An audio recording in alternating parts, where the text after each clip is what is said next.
Wade's Wiggly Antlers. Written by Louise Bradford. Illustrated by Christine Batuz. Published by Kids Can Press. One winter morning, Wade spotted his shadow on the snow. "My antlers look like trumpets," he cheered. "Doot-toot-a-doo."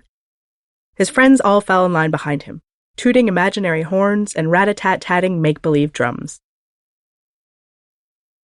As the parade zigzagged through the trees, Wade thought he felt his antlers wiggle. "It's just the wind," he told himself. Farther along, it seemed like they wiggled again. "It's all this marching," he thought. But on his way home, with barely a breeze in the air and his footsteps light on the path, it happened again. This time, Wade checked his antlers. They were loose. Wade ran straight home to show his mother. "My antlers are wiggly," he cried as he burst through the door. Wade's mother gently nudged each one. "Remember when we talked about your antlers falling off?" she said. "Don't worry. New ones will grow in the summer." But Wade was worried. He would miss his antlers. He used them for so many things. Paddles for ping pong, perches for giving friends rides, catcher's mitts for softball, and hooks for flying kites. Wade decided he was going to keep his antlers. The next morning, Wade's wiggly antlers were wobbly. So instead of playing hockey, Wade sat on the bench and kept score.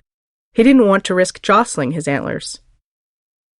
The next day, while his friends played double dutch, Wade tried to tiptoe in. After he got untangled, he just turned the rope. On the third day, while his friends danced, Wade stood alone and softly tapped his hooves to the beat. Wade was getting tired of being on the sidelines. So on the fourth day, he stayed home. It was a long day. That night, Wade couldn't get to sleep. He kept thinking about all the fun he was missing. If only he didn't have his antlers to worry about. Suddenly, Wade realized it was time for his antlers to go. So he gave them a jiggle. Then he bounced on his bed. Then he did jumping jacks. But Wade's antlers didn't budge. By then, he was sleepy. "I'll try again tomorrow," he thought, as he snuggled under the covers. At breakfast, Wade spotted his friends bounding through the forest, pulling a toboggan. Wade loved tobogganing. "Wait for me," he hollered, forgetting all about his wobbly antlers. At the top of the highest hill, Wade and his friends all piled on and down they zoomed. It was a bumpy ride. At the bottom, everyone tumbled off and headed back up. Everyone except Wade. He stood stock still. Something was different. He reached up to check his antlers. They were gone. Wade peeked at his shadow. No more trumpets, he realized a little sadly. But only for a while, he reminded himself.